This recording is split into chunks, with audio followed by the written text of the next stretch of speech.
that the Dayton Flyers are afraid of the Wright State Raiders. That's why they come up with every excuse in the book not to play them. There it is. The hottest take of them all. It's the Justin Kinner Show, presented by Frickers, live on 1410 ESPN Radio. All right, it's a big show today. We got a big show today because I have an assignment for all of you. If you are a Cincinnati Bengals fan, I have an assignment for you. I have a request, and it's okay. I have a request that all of you finally just admit that I was right about your team. That's all I need you to do. It's a simple request. It's a time for you guys to reflect on your foolish behavior of trying to defend your organization and your team and your stance that the Cincinnati Bengals are anything but good. I mean, come on. What in the blue, fill in the blank with whatever non-FCC approved word you want to fill in that with, was that last night? I mean, here's another reason I'm upset is I started to be positive about the Bengals yesterday and talk about the importance of the matchup and the fact that the AFC North is so vulnerable. You have Lamar and the Ravens. Lamar's going to be out 2 to 3 weeks. It sounds like they're 1-3. The Steelers are 3-1, but we know how vulnerable they are. We watched them start 4-1, 4-2 last year. They haven't even got to the meat of their schedule yet. They've won a lot of games to start, but they've won a lot of games ugly. The margin for error is going to get significantly smaller moving forward. I don't know who's good enough to win this AFC North. Right now, it's the easy answer to say Pittsburgh, but let's wait and see if they can keep this train rolling. Lamar, the Ravens, they got to get healthy. And then there's the Cincinnati Bengals, who has Jamar Chase, who has T. Higgins. You have what you need to go out there and compete. You got your Trey Hendrickson. You got your Mike Gesicki. Isn't that the Christmas wish list that your crybaby quarterback pounded on the table and was screaming and crying at Super Bowl media day? I need Jamar Chase. I need T. Higgins. I blah, blah, blah, blah, blah. And now here you are. You have a team that has officially quit. Last night, the Cincinnati Bengals disappointed football fans across the board. They wanted to tune in for a good game. I remember when the schedule came out back in May. This was the matchup I was actually really excited for. Monday Night Football, Bengals, Broncos, 2 Super Bowl contenders potentially, especially when you look at where they were a year ago, playoff teams. It was a great matchup. The last time these two teams played, it was anything but. It was anything but. I mean, my goodness, this wasn't even a close matchup. 28-3 the final last night. 28-3 the final last night. Jake Browning completes 14 of his 25 pass attempts. Bo Nix looked like a Super Bowl MVP caliber quarterback, completing 29 of his 42 for 326 yards and 2 touchdowns. I mean, this last night, it's not about the stats. It's not about the score. It's not about anything. It's about the effort. Because we're only 4 weeks into the season. We are 1 month in. You still have all of October, all of November, all of December, and some of January. That was a tough month of football to watch for the Cincinnati Bengals. And I guess the question I have is, what in the heck happened? When I watched Joe Burrow get injured and leave the game against Jacksonville, I watched a Jake Browning come in and play inspired football. Sure, he was throwing the ball around, making some mistakes, but the team rallied around him. The defense was flying all over the field, getting stops when they needed to. You had Jamar Chase, 155 yards, multiple touchdowns. He was phenomenal. T. Higgins all over the place. That looked like the team that was 4-3 with Jake Browning the last time that he was forced out into that situation. What happened between when the clocks hit 0 against Jacksonville and when the game kicked off against Minnesota last week? This team has quit. And I'm a Zach Taylor defender, or at least I was a Zach Taylor defender to a certain extent. I believe that, to sit there and give Zach Taylor 0 credit for the success that the team has had, I thought was absolute foolishness on behalf of your fan base. But what I cannot continue to do is support or defend a coach whose team has quit on him. And that's what it's looked like. It's only 2 weeks, but the one thing I've always loved about Zach Taylor is he has an unreliable quarterback in Joe Burrow, and he's always been able to find a way to rally the troops and get them to go out there and compete. That's one reason why I've always been a Zach Taylor defender. Joe Burrow is not a reliable quarterback. He's constantly hurt. It's always something, whether it's his, obviously an appendectomy, a pinky, a toe, you know what I mean, a shoulder, name whatever CL you want that was snapped in his leg years ago. It's always something with Joe Burrow. And you have a head coach in Zach Taylor who has always found a way to rally the troops for them to be without Joe Burrow for pretty much that entire season 2 years ago to finish above 500. Last year, they have absolutely no defense for them to finish above 500 last year. That's on Zach Taylor. That's why I was a big Zach Taylor defender. But what I've seen the last 2 weeks, them just straight up quitting on Zach Taylor, straight up quitting on the Cincinnati Bengals organization, to me, that just says that all hope has been thrown out the window from what we've seen. That effort last night was embarrassing. Mark Smith, Mark, I hope you're well. I'm not here to rub salt in the wound by any means, but at the same time, last night, that was brutal. Any team that goes out there and lays an egg like that, and you can lose, you're going to be allowed to lose games without your starting quarterback, but what you're not allowed to do is go out there and not try. And that's what happened last night. It just didn't look like the Bengals tried whatsoever. Mark Smith on the Justin Kinner Show Facebook page. Mark, appreciate you tuning in. He says, I was ashamed to be a Bengals fan last night. Ashamed to be a Bengals fan last night. Cincinnati, absolute train wreck over the last 2 weeks. And I don't really know where the franchise goes from here. This is why, and I was getting a lot of hate last night, or 2 weeks ago when Joe Burrow went out and injured. Everyone's like, well, if we could just get him back by mid-December. I said, this team's not going to be around come mid-December. I didn't think it was going to be this bad. I didn't think that they were going to look this terrible. But I just thought a team with no defense, no run game, no offensive line, there was no way that a backup quarterback was going to come in and succeed with all those deficiencies surrounding him. In fact, Joe Burrow, though statistically successful last year, was not successful because his team was not in the postseason due to all the problems that they had, and they didn't address those problems in the offseason. And now here we are a year later, and you guys expected a backup quarterback to come in and keep this team afloat with all the same problems they had a year ago, that Joe Burrow, as good as he was only good enough to get them to 9 wins? This was never going to be a success story. But the one thing about Zach Taylor's Bengals in the past is when they've had to be competitive or at least show some fight, they would do so. There is no fight right now. They have quit on Zach Taylor. They have quit on this organization. They have quit on you. And at times I don't blame them, because you got the defense who's constantly just being bashed and blamed for everything. One reason is because it is their fault. You have games that they have lost because of how bad the defense is, but you know what? The defense still felt motivated to go out there and fight because you had an offense that was continuing to fight. Joe Burrow never gave up on his defense, to his credit. One thing I will say, I've bashed Joe Burrow for not going to the media and demanding that they get better defensive players, demanding that they get better guys up on the offensive line, demanding that they get better running backs. The one reason why Joe Burrow technically doesn't do that is because he still has to go into the locker room with those guys, and he has to face those guys face to face and say, yeah, my bad. I'm sorry. I basically said you guys weren't good enough and that we wanted to get better people in here. He doesn't want to throw guys under the bus. He was at the same time, he was saying, hey, I want Trey Hendrickson. He wants him paid. He wants T. He wants Jamar. He was saying he wants guys who are already on the team clamoring about how much he wants to keep them, make sure we keep them. I wish he would have used that energy to, of course, push the organization to bring better talent in. He didn't do that. That's the spin I've heard as far as why Joe Burrow did that. I can understand it. It's still backfiring. The bottom line is there's a reason that defense would always continue to fight, even though they were bad. It's because they had a quarterback that still believed in them. And now they don't have a quarterback that, regardless of whether he believes in them, they don't believe in him. They don't believe in Jake Browning. They don't believe in Zach Taylor now. And now this season, which was supposed to be a fun, promising season for the Cincinnati Bengals, it is unraveled. And we're at a point now where I'm like, I guess the Bengals are counting down the days till they select Caleb Downs in the draft.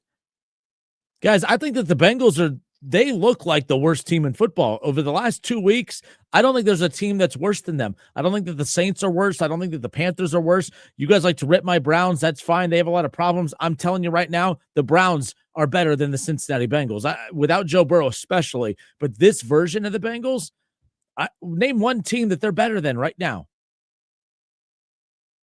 And I'm not here to bury your team and hate on you guys and all this stuff, although I would like an apology. I would like someone to say, Kinner, you were right about this team, because this team stinks. They can't run the football. They can't stop the football. They can't protect the quarterback.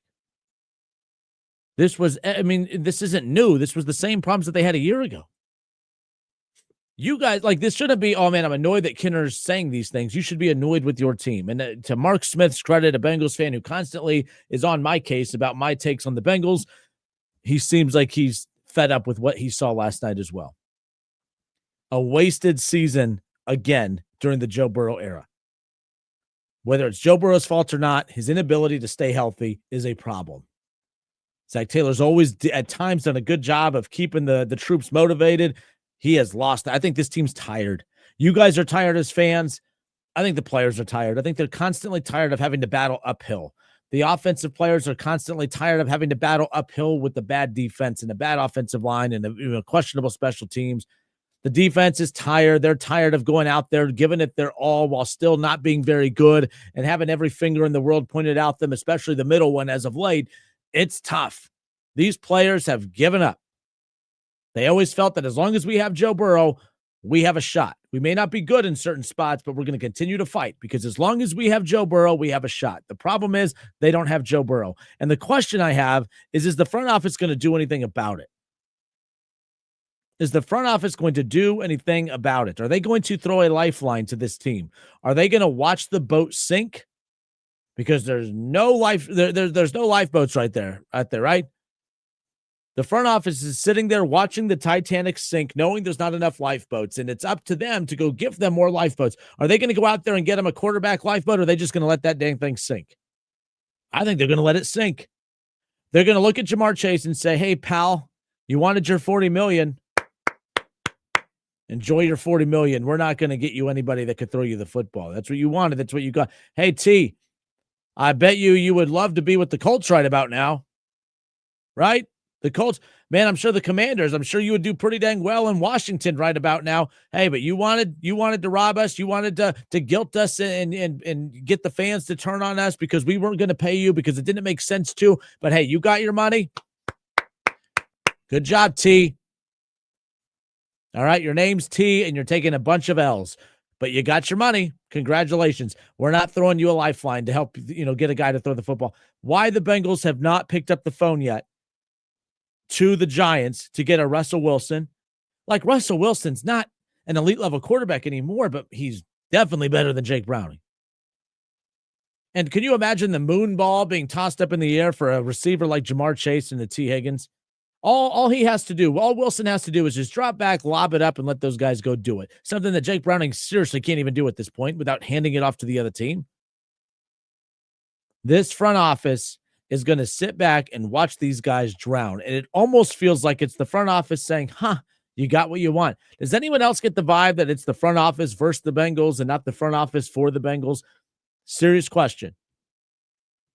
If the Bengals move forward and they do not try to fix the quarterback situation and just let this team drown, doesn't it kind of feel like it's personal? Like it's, hey, we didn't like that our players bullied us into having to pay and go away from what we wanted to do. Because I don't think they, and again, not stirring the pot here, I don't think they wanted to pay T. Higgins. They definitely didn't want to pay Trey Hendrickson.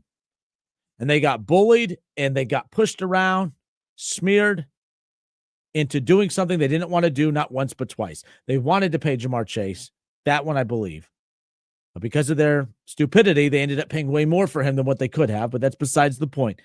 I feel like the front office is sitting back and just letting this team drown because, hey, if you would have let us save the money on T and Trey Hendrickson, we could have used that money to go add other pieces elsewhere. But because you bullied us, we couldn't do that. So enjoy. This is what you wanted. This is what you get. And by the way, I'm not saying that that's the right thing. It's almost just the vibe I get. I get the vibe that the front office is enjoying watching this roster drown because this is what that roster wanted. Right or wrong, I'm not saying it's right. That's just the vibe I get. Am I wrong, though? Do you disagree? Why would they not try to go get a Russell Wilson? And I guess the other question I have is, do you guys even want Russell Wilson? I guess we could look at it from that perspective. And I'm just saying Russell Wilson, I would really kind of like to see what Jameis Winston does. Jameis Winston made Joe Flacco can't do anything with these receivers in Cleveland. Jameis Winston made Jerry Jeudy a 1,000-yard wide receiver last year, and he's not a 1,000-yard wide receiver.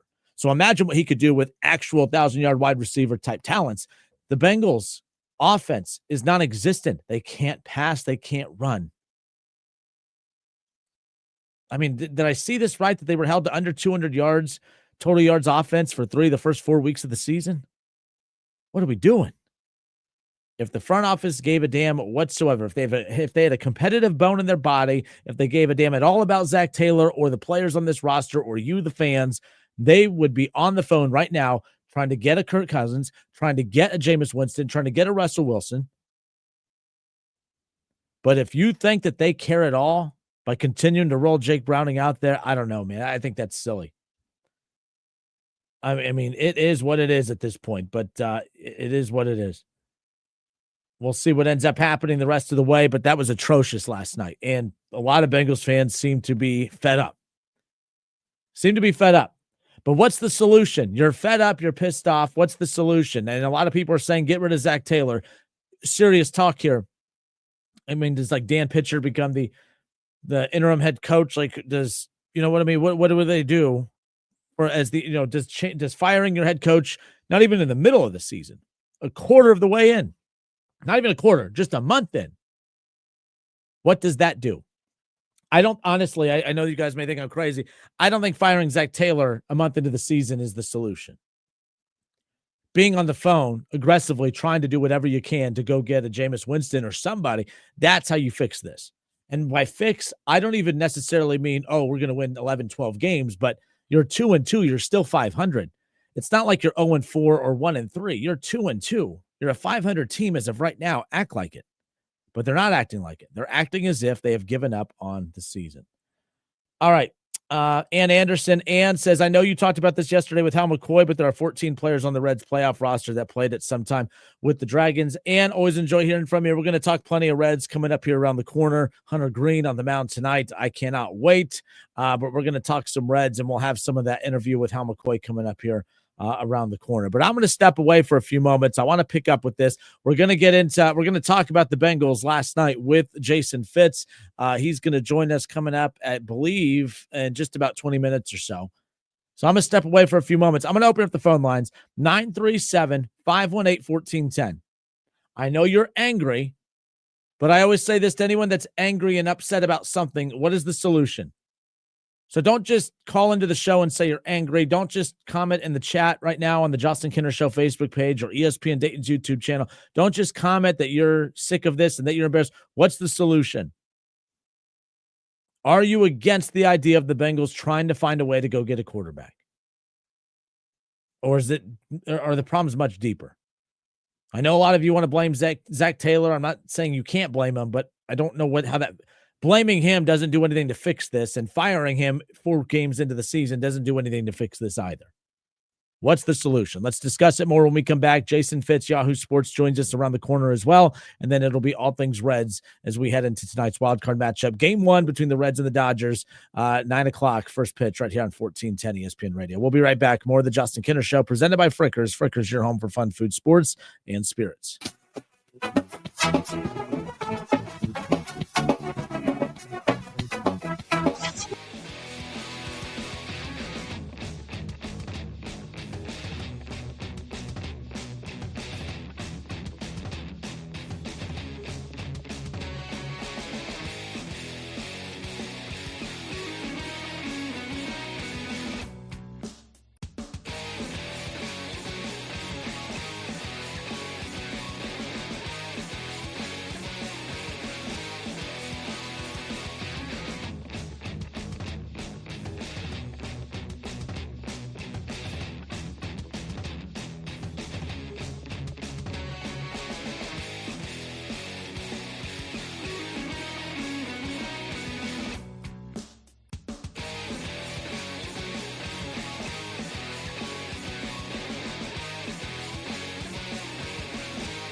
All right, everybody, we are back. It's the Justin Kinner Show presented by Frickers. Frickers, your home for fun, food, sports, and spirits. Coming up here later on tonight, game one between the Reds and the Dodgers. Hunter Green's going to be on the mound, and it's the Reds' first playoff appearance since 2020, although I don't really count 2020, but it is what it is. The Reds are back in the postseason. That is all that matters. Look, I like the Reds' chances in this matchup. I just, there's something about the opportunity of going up against a team like the Dodgers in a shortened 3-game series. Like, I would give the Reds a 0% chance of beating the Dodgers in a 5-game or a 7-game series. But a 3-game series, when you have Hunter Green on the mound, that's something that's completely different. And I think that's why I'm sitting here and I'm like, I kind of feel a little confident in the Reds' chances and opportunities here tonight. We had the Hall of Famer Hal McCoy on the show yesterday, and I simply asked him, do the Reds have what it takes to upset the Dodgers? And, well, here's what he had to say regarding that possibility of happening, not just tonight, but in the series. Do the Reds have enough to pull off an upset? Do they have enough pieces, do you think, that they could stun the baseball world and knock out the Dodgers in the wild card round? Absolutely. There is no real powerhouse in baseball. Nobody won 100 games this year. Everything is up in the air. Now you have a short series. The Reds have Hunter Green, Andrew Abbott, and Nick Lodolo waiting. That's 3 pretty strong pitchers to throw out there against the Dodgers. So I'm on record as saying they're going to win. I think they're going to beat the Dodgers. And again, that was Hal McCoy on the show yesterday. And Hal McCoy literally just said he's going on record to say that he believes that the Reds are going to beat the Dodgers. Hey, I won't argue with him. I'll take that. But I agree. Look, you're not beating the Dodgers. You're not winning the series if you don't win game 1 tonight. All right, you're not winning this series if you don't take game 1 tonight, and we'll talk more about that coming up. But we opened up the show talking about, of course, the Cincinnati Bengals, not the Reds. The Bengals, who lost last night 28-3. They go down and score a field goal in their opening drive, and it's like, okay, put some points up right off the bat, look solid, and then it was all Denver. I mean, just the rest of the way. I mean, it wasn't even close. And the score, 28-3, it sounds like it's closer than what it actually is. How they only gave up 28 points is beyond me. But just an absolute dominant performance last night by the Broncos, and it wasn't even close at the end of the day. So we'll see how the Bengals bounce back from here. One thing we're going to talk about with Jason Fitz, like as bad as the Cleveland Browns are and as bad as the Bengals look right now, the question I have, who wins more games? Who's going to finish this season just based on how the Bengals have looked the last 2 weeks and knowing what we know about Cleveland?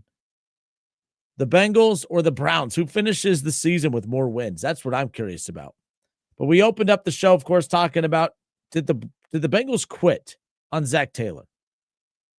Did they quit on the organization? Did they quit on you, the fans? It kind of looks like it. I've always defended Zach Taylor because I thought that we all know the front office has done nothing but take pieces away. When he led them to the Super Bowl a few years ago, they never added pieces to it. They just continued to take pieces away. And they never really added anything of substance. They take pieces away, but they don't add anything. And the piece, from the misses in the draft, from the lack of aggressiveness in free agency, the fact that this team has continued to get worse every year due to roster construction, which is out of Zach Taylor's control. The one thing I always felt like with Zach Taylor is that these guys played hard for him. Oh, but they started out slow. Yeah, but he still didn't lose the locker room, and they were able to rally back. And maybe they still do. But I have never in the Zach Taylor era watched a team play as poorly as they have the last 2 weeks throughout his entire time here. And that looked like a team that quit on their head coach. That looked like a team that quit on you, the fans. That looked like a team that quit on the season 4 weeks in. In the past, the Bengals defense has been horrendous like it is this year. But they had Joe Burrow on the roster, and they felt like we still have a chance, and we're going to continue to fight. Doesn't mean they were good, but they continue to show effort and fight. The offensive line has always been bad since Joe Burrow has been here. But because they had Joe Burrow behind them, they felt they had a chance. They continued to fight and continued to push to win games. every deficiency and flaw on this team has always been able to still overcome some of those because they wanted to fight, because they felt they had a chance, because Joe Burrow, and I said it the second he got injured, he's done for the year. Oh, but if they could just keep their head above water until they're not keeping their head above water. Joe Burrow threw for nearly 5,000 yards last year and 40 touchdowns and missed the playoffs because they couldn't protect the quarterback, because they couldn't stop the football, and they couldn't run the football. Well, guess what? Guess what this year brings? They can't stop the football. They can't run the football. They can't protect the quarterback. And if Joe Burrow couldn't make the playoffs while throwing for nearly 5,000 yards and 40-plus touchdowns, completing 70% of his passes, and what would have easily been an MVP season had they just won one more game, what the blue hell makes you think that Jake Browning's going to do it? There's no way. There was never a way this team was going to win the second Joe Burrow went out. And to be honest, I'm not even convinced that this team was good enough to win with Joe Burrow out there. Yes, they beat the Jaguars, but look how bad they looked with Joe Burrow out there for the first half. Yes, they beat the Browns, but the Browns beat themselves. The Bengals had no business winning that game, and they had Joe Burrow for that. Joe Burrow may at least lead to this team giving more of an effort, but I don't think that he is going to lead them to a ton of wins. This team is so bad. And what do the Bengals go? Where do they go from here? I mean, the ownership has a responsibility to show the guys on the roster, to Zach Taylor and to you, the fans, to show that, man, we've had some bad luck with injuries, but we got to continue to fight to add to this roster to put us in position to succeed. The fact that everyone I talk to says that there is absolutely no activity behind the scenes of the Bengals, even like the Bengals haven't even inquired about what it would take. At the very least, even if the Bengals don't want Russell Wilson, if someone is to ask Duke Tobin or whoever, hey, what would it even take to get a Russell Wilson? They should at least have an answer of, well, we looked into that. Here's what it would take, yada, yada. Not that they would tell us, but they don't have that answer because they haven't even looked into it. They haven't even explored it. This is a team that's 500. They're still 2-2. But if the Bengals sit back and do nothing, they're telling you right now that they've quit on the season. And that's sad. Another wasted year of Joe Burrow. This isn't like the early goings of Joe. Joe Burrow's been around a minute now. I'm not going to go the dramatic, Andrew Luck route where he's going to retire early. No, I'm not going to go that route. But at the same time, the dude, he's getting beat up physically, mentally, emotionally. I mean, it's just ridiculous what's going on right now. So I asked this before the break.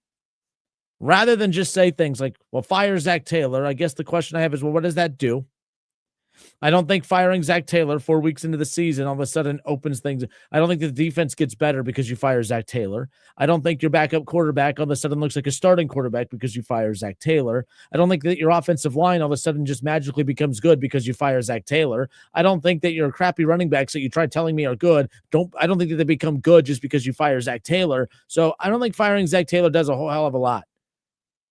He's an average chef that was given crappy ingredients and you want him to cook you a great meal. That ain't going to happen. So rather than fire the chef, let's maybe take a look at the ingredients and how we can maybe better those. To me, it all comes down to kick the tires on Jameis Winston, Russell Wilson. Imagine Moonball City lobbing them up for Jamar Chase and T. Higgins. Can you imagine that? I watched Jameis Winston last year. By the way, these receivers for Cleveland that I thought were good, they're horrendous. But Jameis Winston last year made me believe that the Browns had something to work with. They don't.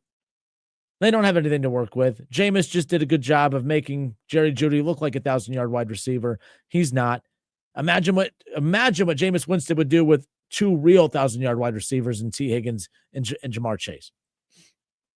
Just the fact that they haven't even entertained that idea should infuriate you as Bengals fans. Brian Weaver said, so I said, what do you do? What should the Bengals do in this situation? Brian Weaver says, trade Trey and fire Zach. I get the sentiment to fire Zach Taylor. I'm one of those, if you're going to do something, what does it accomplish? Firing Zach because you're mad, I don't think accomplishes anything. If there's a chance it can make you better, then fine. I don't see where that makes them better, but I understand where you're coming from, Brian. The trading Trey Hendrickson thing, if it gets bad enough to the point to where, and by the way, if the front office does tell you that, okay, we're not going to get a quarterback because we don't think we're very good, and they're basically punting on the season, then the trading Trey Hendrickson thing that you're suggesting, Brian, I agree with you 1,000,000,000%. I agree with you. Got to, I mean, I'm not like, look at the Tyreek Hill situation. There had been rumblings for a minute that the Dolphins were looking to move on from Tyreek Hill, and they sat on him too long, and now he has zero value to them because they waited too long to move on from him. The Dolphins knew they weren't going to be any good. He was a distraction behind the scenes. There was drama galore because of him. They could have traded him, got a nice little chunk of picks back, not the ones and the twos, but they would have got a good chunk of picks back that would have helped them, maneuver around in the draft next year. And they sat and they waited too long, and now they're going to get nothing except an expensive wide receiver that probably won't play football again. What the Bengals can't do is, on a season that they're basically punting on now, don't sit there and continue to pay Trey Hendrickson to be a top pass rusher on an embarrassingly bad defense. Go get something in return. You may not get ones, you may not get twos for him, but get something for him, because right now, technically, you're getting nothing. You're getting absolutely nothing as far as that goes. So I'm with you. Trade Trey. Trade T. Higgins if you have to. I don't care. You made a mistake paying T. You made a mistake paying Trey.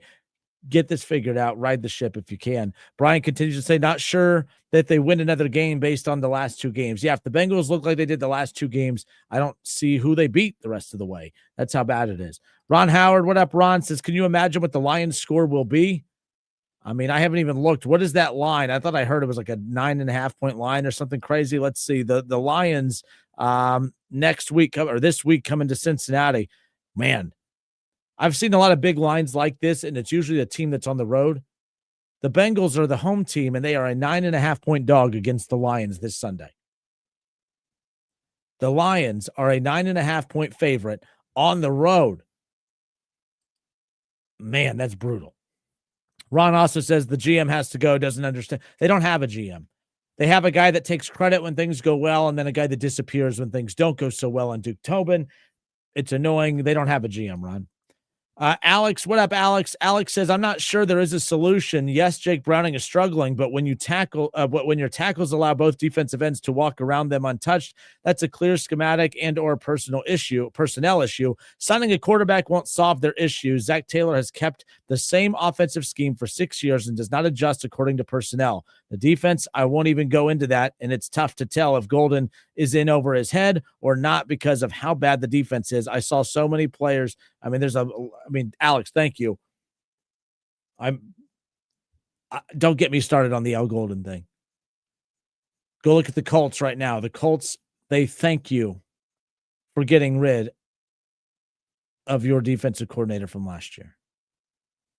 Lou Anarumo, the Colts are so grateful that you did that. The Colts, they're very good. The Colts are hoo-daying it right now because of the stupidity in that front office to actually think that Lou Anarumo was the problem. I said this before. It was a red flag to me. The second the Bengals let go of Lou Anarumo, how many teams pounced on getting him in for an interview? It was the second red flag when multiple sources I talked to, when it came to Al Golden when it came to Notre Dame, only one team wanted to talk to Al Golden. The team that got him. When you are getting somebody that you're not winning a tug-of-war contest with, are you really getting someone that's that desirable? And when you let go of somebody who people instantly dove on top of to get, I think that's telling you all you need to know. The Bengals made a mistake moving on from Lou Anarumo. Lou Anarumo, maybe they're not better this year with Lou Anarumo than Al Golden, but Lou Anarumo wasn't the problem. It was the personnel. Bengals are exhausting. And I'm a Browns fan. They're also exhausting. We'll get into them later on in the show as well. All right, we'll step away for a few moments. Plenty more still to dive back into. 10.5. Brian Weaver says 10.5 is the line right now. The Lions are favored by 10.5. That's brutal. Weaver says Jameis Winston or Russ doesn't fix the defense or a line. They just need and I completely get that. Just like, because that was my point about even if they had Joe Burrow, I don't know how much better this team is because technically Joe Burrow doesn't tackle. He doesn't pass block. He doesn't kick field goals. He doesn't do any of the stuff that this team, he doesn't run the football. He doesn't do any of the stuff that this team struggles with.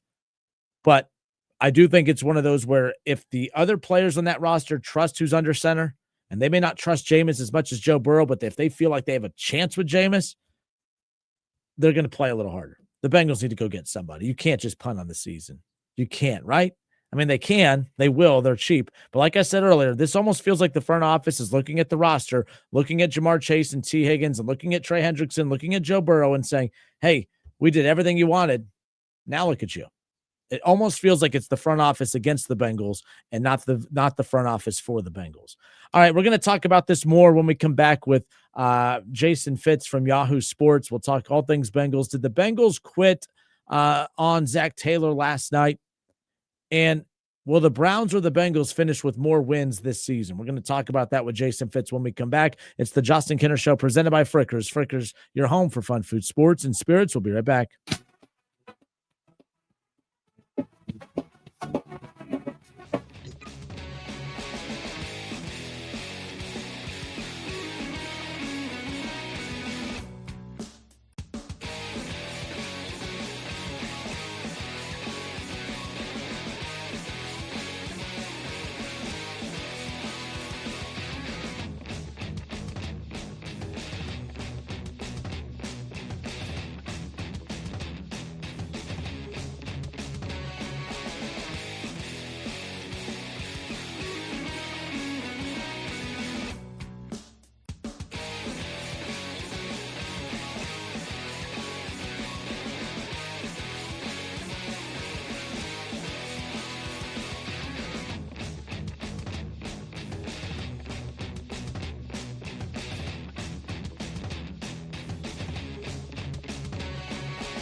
All right, and we are back. The Justin Kinner Show presented by Frickers. Frickers, your home for fun, food, sports, and spirits.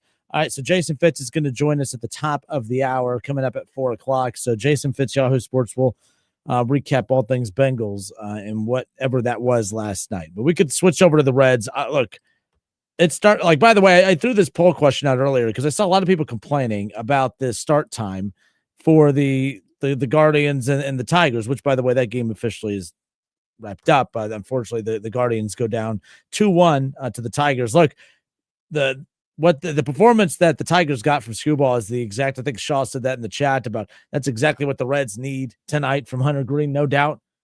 But like, it's going to be a lot of low scoring games in these playoffs, and that's what I'm anticipating tonight. So when people bring up the fact that, the Reds struggle to score runs, I think a lot of teams are going to struggle to score runs. Now, the Dodgers are a team that they average 5 runs a game on the season. So, it's going to have to be a big outing from Hunter Green coming up later on tonight, no doubt about it. But I put out the poll question. I saw so many people complaining about the 1 o'clock start time for the Tigers and the Guardians game. And then there's a lot of people, like, I've never felt older than I do right now at 35 years old, complaining about the late start time for the playoff game. Like, I should be so excited. And I am. I should be so excited about the Reds in the playoffs. And I very much so am excited about the Reds in the playoffs. I broke out the Joey Votto jersey today, and you all know my feelings on old Joey Votto, but that's how excited I am to support the Reds. I had to put on the Joey Votto jersey today, right? Like, so the bottom line is, a lot of people complained about the 9 o'clock start time for the Reds and the 1 o'clock start time for the Guardians. Which is the better time slot? Which fan base got hosed more with the designated time slots for their playoff series all week? Reds fans, we got to watch the Reds all week. We have to watch them at 9 o'clock all week long. All right. Ron Howard says, you're on your poll question. I hate to say it, but Cleveland, they have a that was a different question you're answering as far as that goes. Yes. Which is the worst spot? A weekday 1 p.m. game where most people, if not all your fans, are at work, or a 9 o'clock first pitch time for the Reds and the Dodgers when everyone's going to bed or at least wrapping up their evening and they have to go to bed early because they have work the next day. So, it is what it is. But both fan bases right now, Guardians fans are just pissed that their team lost in general. But I feel like a playoff game, you'd love to be able to be home. You know what I mean? Have friends over, be with the family, watch the game, and not refreshing your screen every couple seconds, checking the score while you're at work, nonetheless. But I still see more people commenting on the Bengals as far as the solution, because I keep throwing it out there. A lot of people want to fire Zach Taylor, this, that, and the other. And I keep saying, well, what's the solution then? Because I don't think firing Zach is a mid-season solution. Firing Zach in the offseason, if this continues down this path, firing Zach Taylor, I'm fine with at that point. To make a drastic move like that, it needs to serve a purpose. And I don't know what purpose firing Zach does, because it's not going to fix their O-line, fix their defense, fix their crappy run game. It's not going to fix the fact that Burrow's out to mid-December, even though, like I've said before, you will not see Burrow the rest of the season. There's no point. But some good ones coming in. Colton Schmidt. What up, Colton? He says it would make more sense for them to just tank for a high draft pick. That's an option as well. The problem is, I don't want to give the Bengals front office any credit and say that, well, we better just tank because that gives us a better. They're going to do it from a cheap perspective. They're going to not get any reinforcements because they're cheap, not because they think it's a bigger, better plan. Because, let's get a high draft pick. Yeah, because you've scored so well in the draft in the last couple of years. Colton, you're not wrong, by the way. Caleb Downs, if you guys go through hell for the next 3 months and you end up with Caleb Downs, I'd say that's pretty freaking worth it. That's the equivalent to a quarterback on the defensive side of the ball. If you can get a Caleb Downs with all the needs that you have, with all the needs and the problems that your Bengals team has on the defensive side, if Caleb Downs ends up being in the NFL what he's expected to be, that's a home run get if you can get him. So I'm with you on that. Like, the problem is sometimes there are teams that tank, and then there are just teams that are bad. And I think this team's bad. And I don't think they're bad by design because they were tanking. Guys, they rolled this roster out there trying to convince you that this was a playoff caliber team. And I know how much you guys love Joe Burrow, but if you guys actually think that Joe Burrow is the difference between what we've seen the last 2 weeks and not, they would give a lot more effort the last 2 weeks. But I don't think Joe Burrow being back stops what Bo Nix and the Broncos did last night. I still think they lose, and they lose bad. That's why, as a hater of your team, right, that you guys accuse me of, as a hater of your team, I like when Burrow is healthy. You know how many times people said, man, I bet you enjoyed that he got hurt. No, that's for one idiotic. I would never be a fan of a player being injured and out for the year. That waters down the product. Who wants that? I like when last year was a great year for me as a hater of your team because you had your quarterback and you missed the playoffs. That I enjoyed that. I enjoyed watching Joe Burrow play high level football and still not being enough. I enjoyed that as a hater and a fan of a rival team in your division, right? Like that's a healthy back and forth thing. I would never root for someone else to get hurt. The other reason I don't like the Burrow's hurt is because the excuses that then people get to kind of compartmentalize with. Well, we've looked bad the last 2 weeks, but we wouldn't be this bad with Joe Burrow. You wouldn't be that bad, but you would still be bad. You can't convince me otherwise. The Browns have had a more recent playoff appearance than your team. So don't tell me that this team is head and shoulders better with Joe Burrow. They may just look like they care a little more. I don't know about head and shoulders better. They missed the playoffs the last 2 years. Well, they only missed it 2 years ago because because Joe Burrow got injured and was out for the year. They had a losing record that year with Joe Burrow. But anyways, that's besides the point. Paul, what up, Paul? Paul Blanton says, fire Zach Taylor. Mike Brown would just hire another bum. Yeah, like I said, and Paul, here's the thing. I have not been the biggest Zach Taylor fan, but I've not been a Zach Taylor hater. I just thought that the Bengals have had too much success with him as the head coach to say that he's the problem. When we all know the problem for this team is roster construction. But when your team's just quitting on you, when your team has given up on you, and it looks like they have the last 2 weeks, that's when I have to say, yeah, I'm out. Like, for instance, I'm a Browns fan. The one thing about Cleveland, their games are ugly, but that team's still playing hard. I'm not a believer in moving on from Kevin Stefanski, but if I start to see the effort that the Bengals have given the last 2 weeks from Cleveland, then I'm out on Kevin Stefanski. Because once the players quit on you, there's no coming back from that. And it just feels like the players have quit on Zach Taylor the last 2 weeks. But yes, I understand that, Paul, not having the trust in your front office to hire an effective replacement for him as far as that goes. But Lamar Shelley, I'd give the Carolina Panthers a 5th-round pick for Andy Dalton right now. Hell, I'll even give them Jake Browning free of charge. A 5th round does not sound like it's that luxurious of a pick, but man, you can get a Shedeur Sanders with that 5th round. No, I wouldn't give that up for Andy Dalton, but maybe a 7th. It's a 5th. Am I wrong in thinking a 5th is high for Andy Dalton? But again, it's all about the eye of the beholder. How desperate are you for just average quarterback play? I mean, let me ask you guys this, though, because you know what, Lamar, you bring up a good point. I don't think Andy Dalton's anybody's savior by any means, but wouldn't it be kind of cool to see overlapping eras? Wouldn't it be kind of cool to see if Andy Dalton can come in and do something with Jamar Chase and T. Higgins? You know what I mean?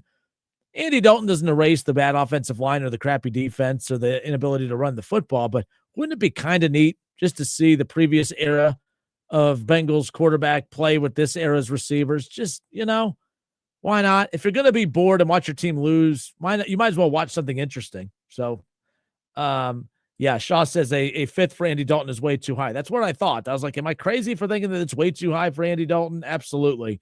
But nonetheless.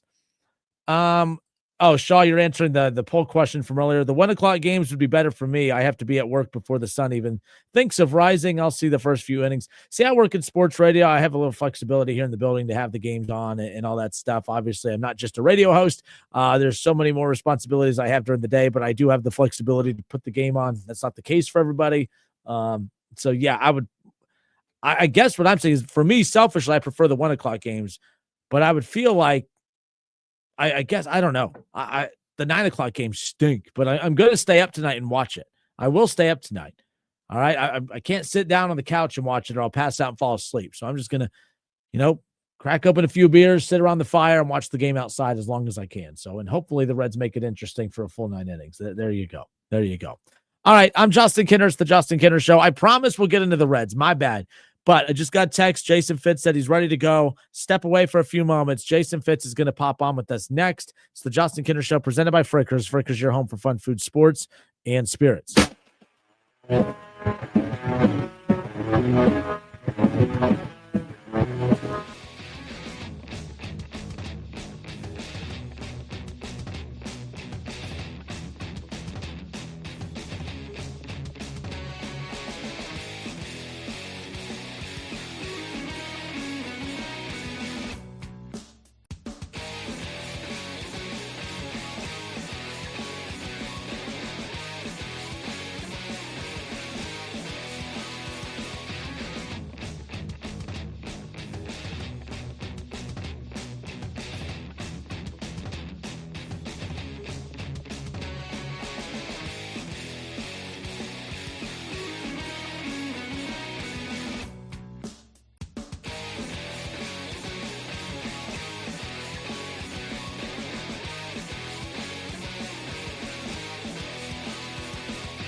All right, everybody, we are back. It's the Justin Kinner Show presented by Frickers. Frickers, your home for fun food, sports, and spirits. Reds baseball coming up later on tonight. They have the Dodgers, game 1 of the wild card round. Hunter Green going to be on the mound, and we'll talk about that more coming up in a bit. Appreciate the Hall of Famer Hal McCoy for giving us some time. We were able to preview that matchup earlier with him. I appreciated the fact that, hey, while everyone is just, hey, we're happy we got here when it comes to the Cincinnati Reds, he truly believes that the Reds have a shot, especially when it comes to who they have on the mound here tonight in Hunter Green, and we'll talk more about that coming up here just around the corner. Let's talk about that other team in Cincinnati, a team in Cincinnati that we thought for sure we would be talking about getting to the postseason. That's the Cincinnati Bengals. And after a 2-0 start, it's not looking as likely. Still a lot of season left to be played. Joining us now, Jason Fitz, Yahoo Sports. Jason, appreciate your time as always. No Kev this week, but I think you and I can hold it down. Yeah, look, I was thinking of you watching this abject disaster of an offense because – look, I don't want to be too hot takey. You know me. I try not to live too much in that space. But I just kept watching it and thinking to myself, what exactly does Zach Taylor bring to the table? Like right now, and it's easy. It's only 2 losses. You said there's a lot of football left. Yeah, they've got 2 more tough games coming up in a row. Then maybe the schedule breaks for them a little bit. But as I said on Yahoo Sports Daily, at some point, if your offense is roll out Joe Burrow and then we're just going to be fine, that's fine, but what are you paying your head coach for? You can't even get a first down with the elements that you have with some of the stars that you have. You can't even get first downs. There were 4 players over the course of the weekend that had more offense individually than the Bengals had as a team in this game. I can't make that make sense. That says something of note to me, and I understand no Burrow, fine, but man, this is the modern NFL. 50 quarterbacks started last year. You got to be ready for the possibility with an injury-prone quarterback. You're going to face a month or 2 with no quarterback, and they don't feel ready, and they feel lost, and they don't feel competent. They don't feel competitive. Like, it's just another wasted year for Cincinnati. Another wasted year. And people thought I was just being negative right off the bat when Joe Burrow went out and injured, and I said, well, hold up. I wasn't super confident in the Bengals' ability to guarantee them to make the playoffs even with Burrow, just because how many teams can you head into a season with and say, their defense isn't good. Their offensive line is shaky. They can't run the football. Special teams was a question mark. And you still sit there and confidently say that's a Super Bowl contender. I wasn't confident saying that when Burrow was healthy. Then when you take him out of the equation, I was just blown away how many people said, they could just hang around until he gets back. That's a tough ask for Burrow to do, much less a backup quarterback in Jake Browning. I think the wild thing is we've seen them have success with Browning in the past. I don't know what this team has turned into the last 2 weeks. Jason, look how competitive they were against the Jaguars in that second half. They were fun, even with Browning, who was reckless, but fun. They moved the ball. I don't know what happened to that team in the second half against the Jags to what we've seen the last 2 weeks. This just isn't the same team. Yeah, and there's a moment with Browning where it's not even close. Some of these throws last night were just not even close. And part of that communication. Is it the receiver, cutting the route off in a different spot? We can't know that, but what we know is that there's obviously a communication issue between quarterback and wide receiver. And, it's hard not to get frustrated for everybody involved in the locker room. It's hard not to get frustrated for everybody on this team. Like how it feels like it was a year ago at this point that we were talking about Trey Henderson has to stick around because their defense can't get any worse. They need to make sure they buy in because this is a Super Bowl moment. And it's like, no, it's not. Like this Bengals team is just buried for dead without Burrow. And again, I know it's you lose your starting quarterback. How many teams can compete? When you've lost as many games as Burrow has over the years and you've had some of the injuries he's had, organizationally, you got to be kind of ready for this. So, they obviously were confident in Jake Browning, and that confidence right now looks like fool's gold. Confident in Jake Browning or the path of least resistance, because there's a Jameis Winston, a Russell Wilson. There's obviously a Kirk Cousins. There's, maybe a Joe Flacco. I who knows, but I'm just saying there's names out there. I'm just not, any other team. I'm like, oh yeah, those teams are going to try and go out and get one of those veteran quarterbacks to come in and try to salvage the season. I could be wrong. I don't feel like the Bengals are that franchise. I feel like the Warriors they go into the season with, or the Warriors are going to go down with, and they're going down in a hurry. Do you anticipate them? Have you heard anything from your insiders as well about them maybe flirting around with going to get one of those quarterbacks? And I've heard the opposite. Everything I hear is that they're content with Jake. They think it'll work out and they'll be fine. And it's like, okay, well, at what cost? At this point, if I'm the Bengals, they never will. I know they never will. But if I'm the Bengals, I just go to Jamar and everybody and just say, hey, we're just going to sit you for the rest of the year. I don't want to risk injury for you. We'll see you next year. Let's just tank. Let's go get the highest draft pick we can. We'll start rebuilding the defense. Like, and it's too early to say that when you've got a great franchise quarterback and enough talent on this team that you should be able to win. Like, look, they won 9 games last year with one of the worst defenses we can ever imagine. Like, they are the sort of the poster child for, hey, we can make it through anything to get out of the sea of suck, but not this year. It's too buried right now. Jason Fitz, Yahoo Sports, with this here. And, one reason why, heading into the Monday Night Football game last night, I was just not overhyping. I was hyping up just how big of a game that was for Cincinnati, because Lamar, we don't know what his status is moving forward. He's not out for the season, but I mean, you're 1-3. Their season's kind of getting away from them too a bit, but the Ravens are vulnerable. The Browns are the Browns. You're 2-2 if you're the Bengals, and the Steelers, they were 4-2 last year, and we saw them unravel down the stretch. So their 3-1 start, although impressive, nothing's guaranteed. The Bengals, there was blood in the water. They could have still pounced to take control of this division, and they just let it fall right through their hands last night. The AFC North, very, very vulnerable right now, no doubt. Yeah, you're saying vulnerable. I'm saying bad. And one of my preseason predictions this year was that the Steelers, before we saw any Steelers football, my early preseason prediction was that the Steelers would be one of the hottest teams in the league in the first 5 or 6 weeks. They'll win a bunch of games, and then they will fall off wildly because look at their schedule was sort of the mindset around it. Now, they did get a big win over the Vikings, and that is a big win, but it's a big win over Carson Wentz. Like, they have the Packers left, the Colts left, the Chargers left. They'll be underdogs, the Bills left. If the Ravens get healthy, they've got the Ravens left here. They've got the Lions left. And again, Ravens through that. So to me, they've still got 7 games in front of them where they're going to be the underdog.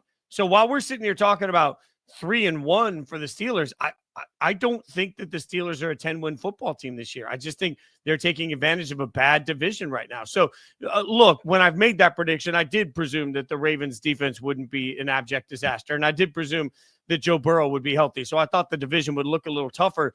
If you're the Steelers right now, I feel like you've got a real leg up on everybody else. But, man, I don't think the Steelers are a particularly good football team. So you're right. The lost opportunity is the opportunity to stay even remotely healthy, especially now if Lamar misses any time. The Ravens could fall to 1-4, 1-5. Like, this was your chance to really separate from a team that has way too much talent to be bad. The ironic thing is, as bad as the Ravens have been to start, as bad as the Bengals have looked, still question marks on the Steelers. Do the Browns have the strongest side of the ball of any team in the North with that defense right now? We talk about the Bengals wasting another season of Joe Burrow and the weapons they have on that offense. It crushes. I didn't expect this offense to look super high powered, but it's even more crushing to see how good watching the defense be good is almost more crushing than it is if they were just bad all the way around. Do the Browns have the strongest side of the ball of any team in the North right now in the defense? Yeah, it's not even close. Yeah. And it's not, and the Herculean lift, we're watching a Browns defense that is just their backs against the wall on every drive because 10 points could be 10 points too many. Right. So when you put that on as a stress for the Browns from minute 1, and they still perform through the majority of these games. Like, by the end of a game, that defense is exhausted and it's been put in every terrible position you could ever imagine. And I think the heartbreaking part about this is that there isn't an easy solution for the Browns. Like, I had somebody tell me yesterday when we were talking about the NFL in general and said, you got to remember, sometimes you run 2 miles and then you realize you're 2 miles from your house and you don't have a way to get back. And that's where I feel like the Browns offense is. Like, they ran the 2 miles and they're here and it's like, oh man, like, this is real. We knew what the worst case scenario would be, which is Flacco's really no good and there's nothing there, but we're not seeing development of either of the rookies to justify making a change. Like, they're living in that worst case scenario hell at the quarterback position. I don't think there's an easy solution. People keep asking me, when's Dylan Gabriel going to get a shot? Think about what we saw last week. That game was out of hand, and you know it, right? Like, that game was out of hand in the second half, and they didn't put Dylan Gabriel in, even in junk time, until so late that he got 1 throw. So what the Browns really told you is that whatever they're seeing in practice tells them clearly Dylan Gabriel isn't even ready for mop-up duty in a game that doesn't matter at that point. Like, the game was out of hand, and you lost it, and you're like, nope, can't put Dylan in. I think that's a statement to what the organization sees and what they don't believe in. And that's why everybody's stuck, because the only solution out of this was we're going to survive the tough games. Then Dylan or Shador is going to be ready and they're going to come in and the season will feel better. Do any of us believe that's really going to happen? That was a perfect game to put either of those young quarterbacks in to just get junk time. And they didn't do it until it was too late to get any meaning out of it. seeing what we've seen from the Bengals the last 2 weeks and what we know about the Browns, just a Bengals-Browns question for you. Which team finishes with more wins at the end of the year? Well, I think the Browns might actually finish with more wins right now. Someone asked me that earlier today, and I said, maybe it's the homer in me, but I knew we were having you on today. I was like, he's partial to this.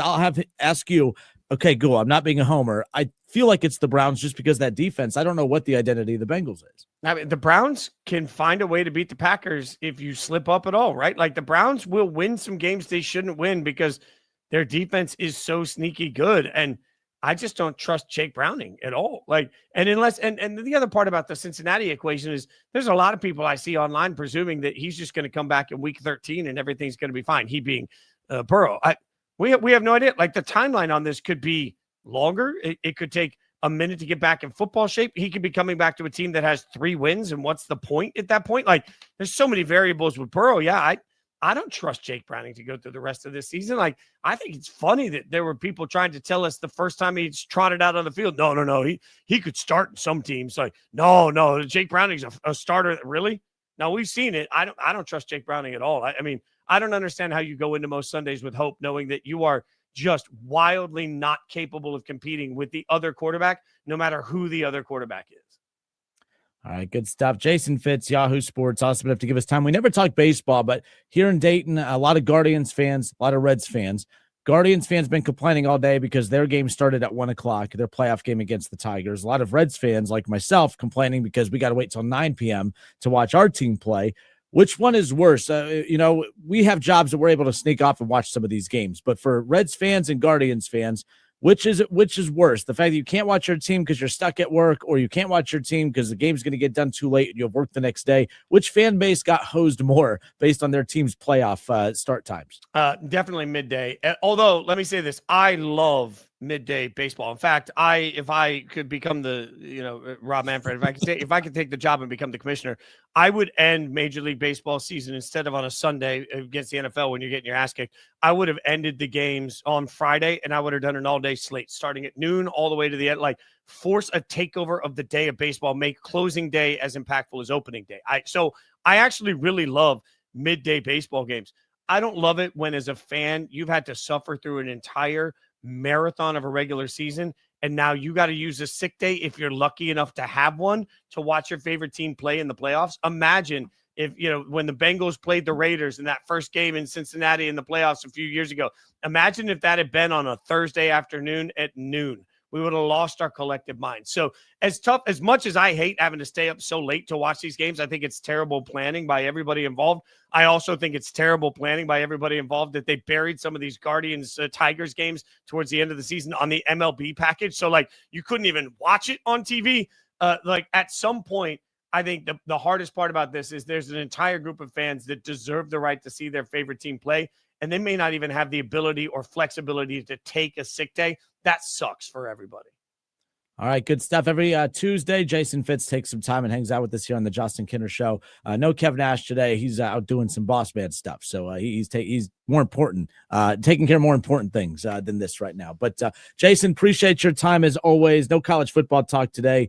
I'm sure there's plenty of college football to talk next week. But coming off that Monday Night Football disaster last night, a lot of AFC North talk. Jason, appreciate you as always. We'll talk next week. I can't wait. Go Reds. I'm rooting for you. Can they pull it off? Do you think they can? No, but you're right. No, but look, we all know that that it's all going to come down to pitching, and I mean, when you've got a Hall of Famer as a manager, you never know. There's hope. I think there's a little monochrome of hope. I will say that. I'm rooting for the Reds. I don't think the Reds will win. So I said if the Reds Dodgers play in a 5-game series, 7-game series, I give them 0% chance. But in a 3-game series where you're throwing Hunter Green on the mound tonight, and you sneak that game 1, and now you're forcing the Dodgers to win back-to-back elimination games, which no one feels bad for them, but that's a lot tougher to do. I like the Reds' chances better against the Dodgers in a wild card round than I do a full 7-game series. So I think tonight, if the Reds win tonight, I'm not confidently saying they're winning the series, but I would not be shocked if they win the series if they could pull off game 1 tonight, just because it's a smaller amount of games and the pressure magnifies on the Dodgers. But we'll see. We'll see what happens. I can't wait to wake up tomorrow and find out who won. I appreciate that. That's amazing. Well, all right, Jason, you the man. Thank you. Thanks, brother. All right, more of the Justin Kinner Show presented by Frickers. When we come back, Frickers, your home for fun, food, sports, and spirits.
All right, good stuff. Shout out to Jason Fitz, Yahoo Sports. Appreciate him giving us some time.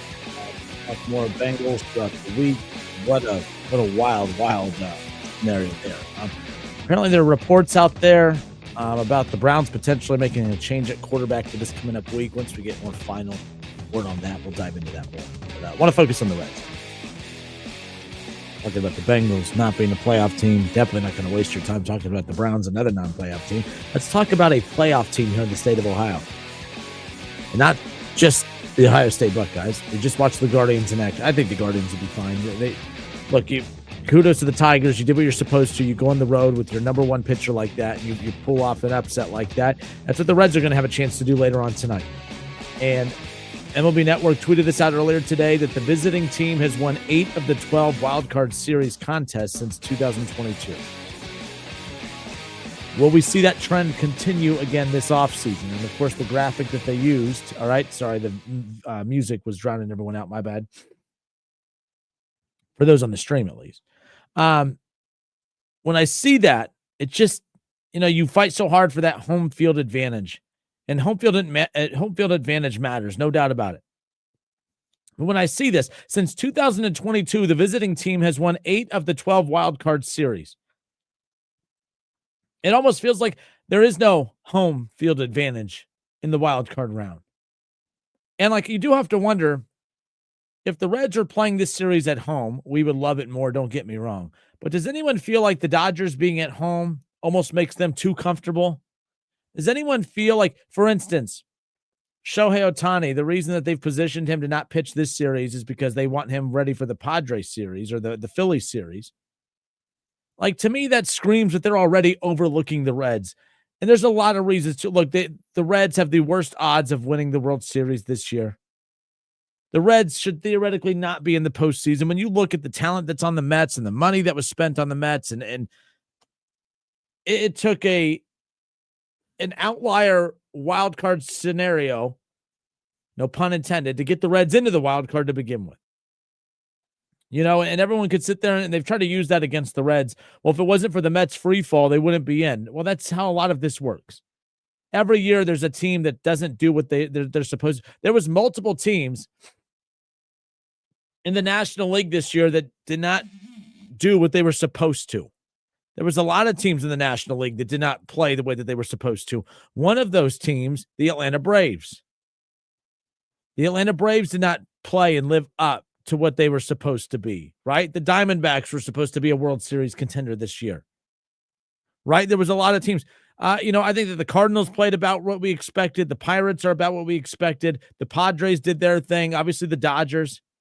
The Giants, were supposed to be a middle-of-the-pack team, and that's exactly what they were. But the Mets didn't live up to what they were supposed to. All right, the Braves didn't live up to what they were supposed to. The Diamondbacks didn't live up to what they were supposed to. The Reds technically lived up to what they were supposed to be. A low 80s win team, and technically Vegas had them at that mid-70s win total. I said they were good enough to be about an 85 to 90 win team, and they sit here at the 84 win marker, and that's what it took to 83 or whatever it is to get into the postseason, and that's where we're at right now, 83 and 79. The Reds are 38 and 43 on the road. The Dodgers are 52 and 29 at home. But I've heard more out of Dodgers camp in regards to what they're doing to position their their rotation for the next series, and not enough about what they're doing to prepare for this series. That's how little respect the Reds are getting, and I completely get it.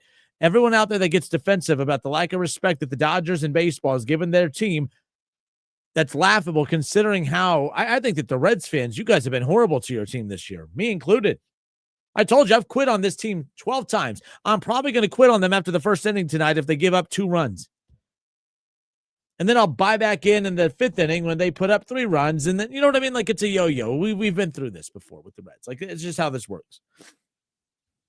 But the number one reason that I believe that the Reds have a chance to win this series is because of the fact that it is a 3-game series. It's a shortened series.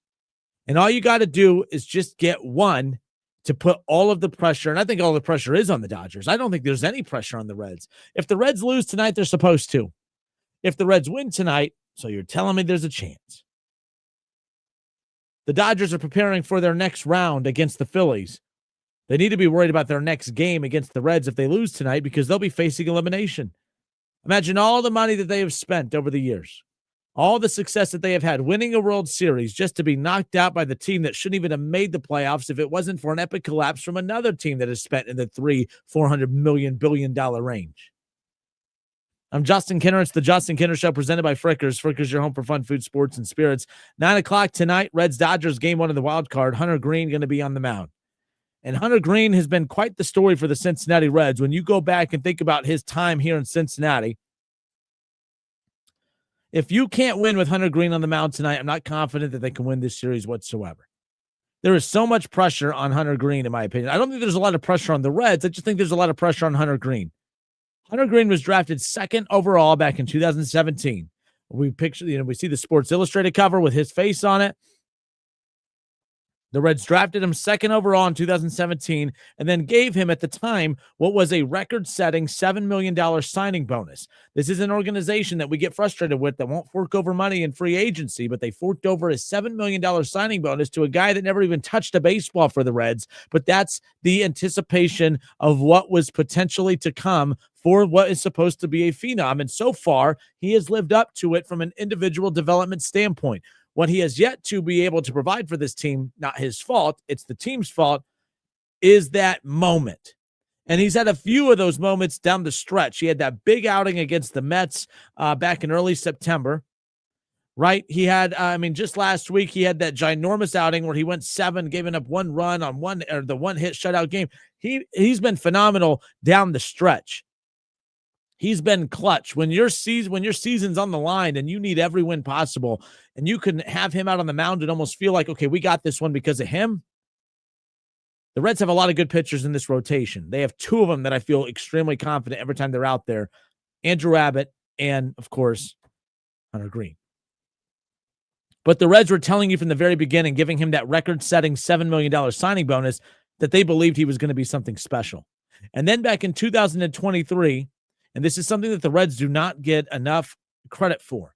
We rip in the other sport, the NFL, how that front office drags their feet when it comes to contracts and everything else, getting them done early so you don't overspend. Well, guess what? The Cincinnati Reds, they did what every smart organization should do, and that is try to get deals done early to avoid overspending down the road. Kudos to Brad Meader. Kudos to Nick Craw.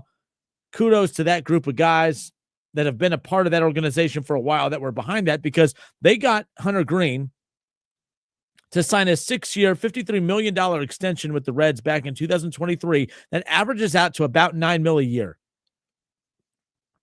Keep in mind, Hunter Green's 6-year, $53 million contract extension with the Reds, which was signed back in April of 23. If you remember, it runs through the 28 season. There's a club option for 2029, and the deal, it does include performance escalators, of course, that will increase its total value, I think, to like just under $100 million over that time. But that's called money well spent. You're not, that's one of those, if he doesn't get close to $100 million throughout this contract run, that's because, well, he failed to achieve those escalators, which is individual performance. It's a great deal for the team. It's a great deal for him. I mean, the Reds just don't get enough credit for that at the end of the day. To me, I just think the Reds deserve more credit at the end of the day for getting that deal done early the way that they did, because it's really put them in a position to have a lot of flexibility. Now what they do with that, it's still to be determined. It's still to be determined as far as I'm concerned, because it's like one of those things where it's one thing if you're saving money, but if you're saving money and not doing anything with it, then what? But hopefully the Reds, again, I said this on yesterday's show, I'm hoping that what Terry Francona has done with this group, I hope that this is the worst roster that Terry Francona manages during the rest of his tenure in Cincinnati. But this deal for Hunter Green, there are over 80 starting pitchers that are making more than Hunter Green in today's game. Are there 80 pitchers that you would take over Hunter Green in baseball today? Not even close. The Reds deserve more credit for that deal. I mean, at the end of the day, like, to get this, I mean, this is not just and I'm also a big believer in not every team has an ace. Every team has a pitcher that you would deem your best pitcher. I just don't think that every team has an ace. I believe the Reds have an ace, and I actually think they're close to having 2, and it's not Nick Lodolo, It's not Chase Burns. It's Andrew Abbott. If you take Hunter Green out of this rotation, I think the best pitcher would be Andrew Abbott. Would you consider him their ace? I think he's pretty damn close. We've seen more consistency from Hunter Green over the years than Andrew Abbott, but Andrew Abbott has put up ace-like stuff this year. But there's no denying the greatness of Hunter Green right now. And I feel like they have a shot because he's on the mound tonight. And if the Reds can get one game and have a 1-0 series lead in a best-of-3 where all they have to do is win one of the final two, I feel pretty good about the Reds getting to play a home playoff game against the Phillies next week. Hal McCoy said it on yesterday's show. He's calling his shot. Hal McCoy said it on yesterday's show that he believes that the Cincinnati Reds are going to win this series. Take a listen. But do the Reds have enough to pull off an upset? Do they have enough pieces, do you think, that they could stun the baseball world and knock out the Dodgers in the wild card round? Absolutely. There is no real powerhouse in baseball. Nobody won 100 games this year. Everything is up in the air. Now you have a short series. The Reds have Hunter Green, Andrew Abbott, and Nick Lodolo waiting. That's three pretty strong pitchers to throw out there against the Dodgers. So I'm on record as saying they're going to win. I think they're going to beat the Dodgers. That's Hal McCoy. If you missed that interview, we do have that coming up for you here around the corner. But that was from yesterday's show. Appreciate Hal doing that, by the way. But, man, to get Hunter Green. By the way, guess how much the Reds are spending on Hunter Green's contract this season? $1 million. I'm sorry, back in 2023, they spent $1 million. 2024 was $3 million. This season, it's $6 million. My apologies. He'll be 26 years old next year. The Reds will spend $8 million on Hunter Green. And then in 2027 and 28, it'll jump up to 15 and 16 mil, and there'll be a $21 million club option for 2029. This just might be the best contract. This might be the best deal in the history of Reds baseball, and I'm not exaggerating that. Because Hunter Green is their ace, and he is, of course, a Cy Young caliber pitcher. That, yes, it's going to jump up. It's going to more than double It's going to more than double in the next 2 years. But even at 15 mil a year for Hunter Green, all right. I mean, if you look around the league, the price for starting pitchers like Alex Cobb, by the way, who was coming off a missed season to injury at 37 years old. If you guys remember, he got a $15 million 1-year prove-it deal. A lot of bounce back candidates, like a lot of pitchers who are like, you're going to sign them to like a 1-year, 2-year deal just to see if they still have anything left in the tank. Those guys are still getting $17 to $20 million in that range. And now you have this guy who's getting 15 mil a year to be your ace, one of the best pitchers in all of baseball, and a guy that's making us feel like the Reds have a chance tonight. That's pretty damn cool. That's big time. And like I said, 80 pitchers make more than Hunter Green does right now. There are not 80 pitchers better than Hunter Green right now. That's a hell of a deal. It's a hell of a deal. All right, in the comment section, before we get to Hal's interview, do the Reds have a shot to win tonight? And if the Reds have a shot to win tonight, do you believe that they can get it done? Win the series? Well, Justin, there's no way they could beat the Dodgers. That's why it's called an upset if they do. And I do think that there's a way. If this was a 7-game series, I don't like the Reds' chances. In a 3-game series where you get to throw out Hunter Green, Blake Snell's fantastic, don't get me wrong, but I'll take Hunter Green when healthy over Blake Snell. I like the Reds' chances tonight. I think the Reds get it done. I think they win tonight. And then I think right now, too, I haven't felt that excitement from the fan base yet, but I do feel like once you guys see the Reds on the screen tonight, once you tune in tonight and listen to the Reds on the radio or however you're going to tune in, however you take that game in, I truly believe you're going to finally see that, this team does have a shot. And it's all going to come down to Hunter Green. Brian Weaver says that Abbott should be the day 2 starter, not Lytle. Littell, I'm sorry. I always say his name wrong. People constantly correct me. I'll never get it right. Is what it is, but I get it. I thought that was a little questionable as well. Wasn't a huge fan of not, throwing out Andrew Abbott in game 2, but I do wonder if the Reds lose tonight, if they decide to change it up and go ahead and go Abbott in game 2. I would be very shocked if they stuck to that and we didn't get a chance to see Andrew Abbott pitch in these playoffs at all.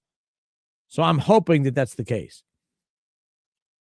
Nick Kirby, shout out to Nick Kirby with Chatterbox. He tweeted out something the other day that caught my attention. He said, Nick Kirby tweeted out that I will say if Littell is only used as an opener, and it does sound like that's going to be the case. Last night, and by the way, we were supposed to have Tommy Thrall on. So obviously in Los Angeles, the time difference, Tommy Thrall jumped on with me last night. I came in the studio to record an interview with him for the show today.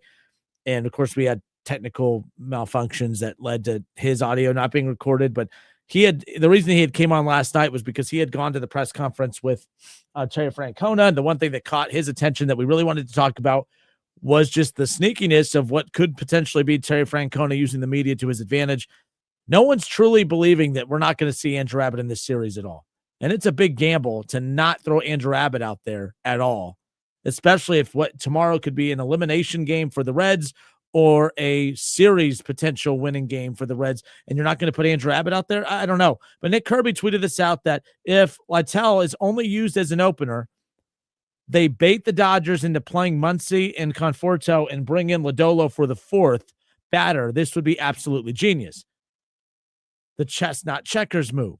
Hey, we're going to start Littell again. That's going to force, obviously, Roberts to make a lineup based on that. And then you bring in Nick Lodolo early in that game, the lefty, to go up against the lineup for the majority and the chunk of the middle of that game. I like Littell. I just don't know if I trust him to start tomorrow. But I also know I'm in a little bit of a predicament where I called out people who were questioning Terry Francona's decision-making yesterday. So I'm going to sit this one out and just trust that the Hall of Fame manager knows what the hell he's doing. But Hunter Green against Blake Snell tonight. Zach Littell is going to go up against Yamamoto tomorrow. And then possibly Shohei Ohtani on Thursday. Now, multiple Dodger outlets and reporters have said that they are trying to position this to where we will not see Shohei Ohtani pitching-wise until the Phillies series, almost talking through the Reds. It won't surprise me that the defending World Series champions that have spent $500 billion on a roster beat the Reds. But that shows you where they're at. They're overlooking the Reds, and I think that says a lot right there. We'll see what happens. But I'm with you, Brian. I'm not sure if I'm a fan of that either. Not sure if I'm a fan of that either. So we'll kind of go in that direction and see what happens. All right, good stuff. The Hall of Famer, Hal McCoy. We have that interview for you coming up next. If you missed that, good stuff. I mean, Hal's the best. I love having Hal on, and to have him on to talk about the Reds in the playoffs. Every year that we've had Hal on, it's just been about the dreary decision-making from the manager to the front office to just the underperforming Reds. To get to talk about that with him, a guy who, made his career off covering the greatest generation of Reds players. And oh, man, it's unbelievable what he has been able to witness in his career. So to spend the majority of my career talking to him about this, but to get to talk to him yesterday about the playoff Reds was pretty cool. And we have that coming up for you here. So I tell you what, the Reds lineup is out. They put the Reds lineup out. And here is your lineup for the Cincinnati Reds for their wild card matchup here tonight against the Dodgers.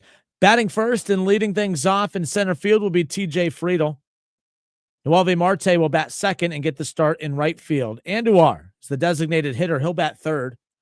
Austin Hayes will bat fourth in the cleanup spot. He's back in the lineup tonight, and he'll get the start in left field. Spencer Steer will bat fifth and get the start at first base. Spencer Steer at first base has been pretty phenomenal, by the way. Just want to give him a shout-out. All right, batting sixth and at shortstop is Elly De La Cruz. Catching behind the plate tonight and batting seventh is Tyler Stevenson. Batting eighth and at third base is, of course, Hayes, and then Matt McClain will get the start at second base and bat ninth. And there is your lineup for tonight as the Reds get set to go head-to-head with the Dodgers in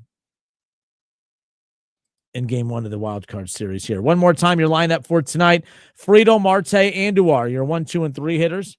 Hayes, Steer, and De La Cruz, your 4, 5, and 6. And then 7, 8, and 9 belong to Stevenson, Hayes, and McClain. And that's your lineup tonight with Hunter Green on the mound. Man, oh man. Let's see what the Reds can do here tonight. I think they can get it done. Let's talk with Hal McCoy or replay our conversation with the Hall of Famer Hal McCoy when we come back. It's the Justin Kinner Show presented by Frickers. Frickers, your home for fun food, sports, and spirits.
Continue talking Reds with the one, the only, the Hall of Famer, Hal McCoy. Hal, I've known you for a long time. You many times. I don't think I've ever been able to interview you though, talking about a playoff Reds team. How are we today? We're great, fantastic, and you're absolutely right. What a change, huh? A chance to talk about going to the playoffs instead of what's going to happen next year, who's going to be the manager next year, or what are the team going to do next year. We got the playoffs to look forward to. And now that we are here, let me ask you, because, and I have no problem admitting I've quit on this team many times. I don't know how many times I've cracked this mic and said, and I'm sure you've done it in your columns and others, like, all right, I think the season's done. It was a fun run. They kept us locked in deeper into the season than usual. But at what point in the last month, Hal, did you start, or did you start buying in, like, oh, this team actually can do this? Or really was it taking you into the middle of yesterday afternoon before you started to believe it? Well, first of all, way back before the season started, in my preseason column, I predicted that they would win 83 games or 84 games. 83. They won 84. So I was close there. But during the course of the season, I wrote them off at least 4 times. Probably, I know I did after they lost 4 straight to the A's in Sacramento. And then they finished the series with St. Louis. They were 74-75, and I wrote them off again. I said, they're done. But then they went on this streak, and I didn't believe them. Going to Milwaukee. They were playing well. They beat the Cubs 4 straight, but I still wasn't convinced. I knew how they played in Milwaukee and what Milwaukee had done to them. So I figured they'd go to Milwaukee and either get swept or lose 2 out of 3 and lose it. But give them credit. They won 4 straight from the Cubs and 2 out of 3 from Milwaukee. They did not back in. They won it, even though they lost the last game of the season. Still, they won it themselves. I mean, especially when you look at the fact that they had to, like you mentioned, the Cubs to go to Milwaukee, who have owned them for not just this season, but for many years now. They had to do a lot of stuff down the stretch. Now, they lit their house on fire, and then they wanted credit for putting it out. But, hey, they made it difficult, but it doesn't matter. They got there. I opened up the segment, Hal, talking about that. A lot of people were bringing up the fact that, they only got in because the Mets free falled, but there was a lot of other teams right there in the mix as well, and only the Reds were able to make it between them and the Mets down the stretch. They have a lot of deficiencies, just like the Cardinals and the Giants and the Diamondbacks and others who are right there fighting for it.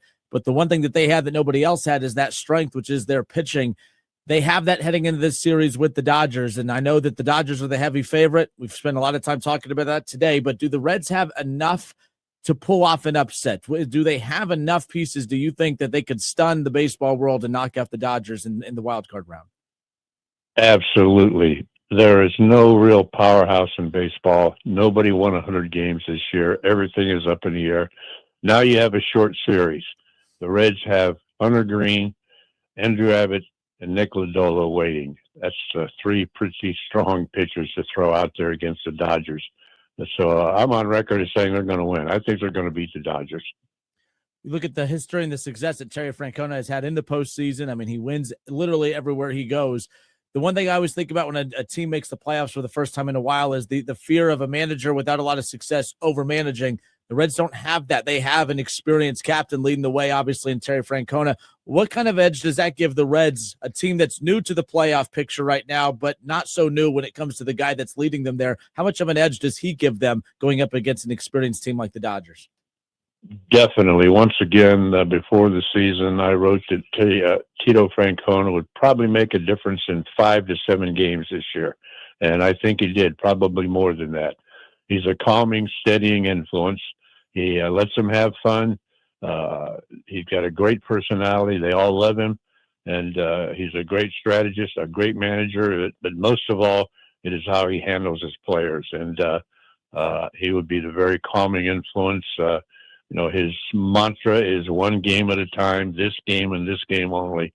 And that's what he'll emphasize going into Tuesday's game. Let's win this game. Wednesday and Thursday will take care of themselves. And the team has bought into this, and that's why I like them to do well in the playoffs. I don't think any team in baseball wants to play the Reds right now. No, not with that pitching. No doubt. How Right. it's funny. We hear how regionalized baseball could be at times, and I've seen a lot of complaining on social media that when the Reds, man, they made the playoffs. Where can I go get my tickets? A lot of people are realizing for the first time exactly what the format is. The Reds don't get a home playoff game in the first round. For them to get a home playoff game, we would have to see them beat the Dodgers in this wild card round, of course. What's your thoughts on the format? I know they've tinkered with this. I mean, it used to you play 162 games for a one-game wild card, which was just wild to me. What do you think of the format now where all 3 games, if it does go to 3, all the games will be played in Los Angeles for the wild card round? Yeah, I have no problem with that because, the Reds had to win the 3rd wild card spot, and, the Dodgers up there at the top. I have no problem. I think that the reward is getting in. They shouldn't be rewarded with a home game in a 3-game series by winning the 3rd wild card spot, while the Dodgers had a much better record. So I have no problem with that. And if it was a 5-game series, then that would be something different. But 3-game series, I have no problem with that. Hall of Famer Hal McCoy with us here, the Justin Kinner Show, presented by Frickers. Frickers, your home for fun, food, sports, and spirits. Reds Dodgers game 1 coming up tomorrow night. We'll have it for you right here on 1410 ESPN Radio. 9:08 the first pitch. We'll have that for you right here. Hal, this is funny. I'm not trying to be negative because the Reds just made the playoffs, but it is funny. People beat up on the front office of this Reds team so much, but this is a very fun story about the Reds. When you look at it, and a listener, a shout out to Ann Anderson, she's in the comments right now. She just chimed in a little bit ago saying how cool it is that the majority of this roster, she got a chance to watch play, at Dayton. It's similar to the 2010s team too, where a lot of those guys we got a chance to see come up through the system. How cool of a story is that? It's one thing to have a team like the Mets and others who spend so much money to piece together their roster. Then you look at the Reds, who frustratingly at times, they don't like to add a lot of outside pieces, but they've pieced together and built a playoff roster now. You could officially say that. How cool of a story is the Reds? When you look up and down this roster, these are Reds guys that they've traded for, that they've developed, brought up through the system, and we've even had a chance to see the majority of these guys play in Dayton. Yeah, it's very cool that, they've got a nice blend. They have the young players that they brought up through the system, but they also at the trade deadline, they added Brady Singer and they added Andujar. So they have added some pieces to help them get where they are. But the majority of the players are homegrown, done with $119 million payroll, as opposed to the Cubs at $340 million. That's a cool story. It really is. Elly De La Cruz is going to be a huge opportunity. I mean, we know the superstar player that he is. He comes with his faults, obviously, a lot of deficiencies playing it short, but now the lights are going to be as bright as they've ever been for him in his Reds career. How big of a series is this for Elly De La Cruz, and how much of an impact will this series have on the direction the Reds go with deciding whether to keep him at short or change positions. Do you think this series could potentially impact how they view him moving forward as far as what position he plays? No, I don't think that'll have much to do with it, but he could have a big impact on this series, no doubt about it. He's finally looks as if he's found his home run stroke again. Yep. And as you'll recall, a couple of years ago, he said, "LA is my town." Well, now he gets to go in and try to prove it. But you and I have talked about this many times. I still think he belongs in the outfield, in center field. 26 errors, leads the major leagues at shortstop, makes spectacular plays, botches the routine plays, and I just think he'd be a lot of better in center field, chasing down balls in the gaps, and has the strong arm, which he overuses at shortstop, and makes bad throws, hesitates as if he wants to show off that arm, and then tries to gun it over there, and too often throws wildly. But the Reds don't listen to us, but I think he belongs in the outfield, and I don't know. They've got a great young shortstop, but he was at Double-A last year, that Edwin Arroyo, that's probably ready. But it'll be interesting to see what they do with him. Last thing on the way out, Hal, whether it's a Matt McClain, a Sal Stewart, obviously the list goes on and on with these young guys. This is a young roster still. That's a lot of these guys are playing in the biggest stage they've ever played in, which obviously Ellie's most important when it comes to with the bat being in his hand. Who's the second most important player that you think has to have a big, not just game, but series, in a shortened series against the Dodgers? Well, a couple of players, probably. I would say Spencer Steer. They need him to do some hitting, and I would like to see Ke'Bryan Hayes come out of his funk. Bang lower in the order right now. Even though the Reds are in the playoffs, they have not been hitting. It's been all pitching. It's against the Dodgers. I think the Dodgers are averaging 5 runs a game, and I'm afraid that they're going to do some scoring. So the Reds are going to need to get some offense and quit leaving runners in scoring position, which is what they've done all year, and that's been their Achilles heel, leaving runners on base. But if Ke'Bryan Hayes, he's a great, he's a platinum glove third baseman. He's even better than I thought he was after seeing him play here with the Reds. But he's been kind of in a rut with the bat, and it would be great to see him come around. How my ADD got the best of me earlier. I started asking a question, forgot it midway, and then veered somewhere else. So I'll end it with this one. You bring up Ke'Bryan Hayes. It was one of the biggest names that they got at the deadline. A lot of underwhelming, sexy names, but impact guys is what they went and got. And we've seen so many good moves that the front office has made. I know it's the popular thing to beat up on the Reds front office, but how much credit do they deserve? I mean, a lot of the moves that a lot of fans poo-pooed ended up being some of the bigger moves that have helped propel them to this point. How much credit do you think this front office should get for building this now playoff roster? I've been one of their biggest critics all along, and I have to bow down to them. They've gotten into the playoffs. They went out at the trade deadline, and as you said, they didn't get any marquee players, but they brought in some pieces that they needed and fit them in the right places. So I give them a whole lot of credit. I have to back down because I've been on their case for several years. Well, that could either be a good or a bad thing, Hal, because they could say, oh, man, we got there with this. Let's add to it. Or they could say, see, we don't need to add a whole lot. Like, it could be a good or a bad thing. We'll see moving forward. But let's get through this series first. Exactly right. All right, good stuff. The Hall of Famer, Hal McCoy, awesome enough to give us some time. Hal, I know you're busy. Thank you so much as always, and hopefully we'll talk soon. Anytime, Justin. Thank you for having me. All right, good stuff.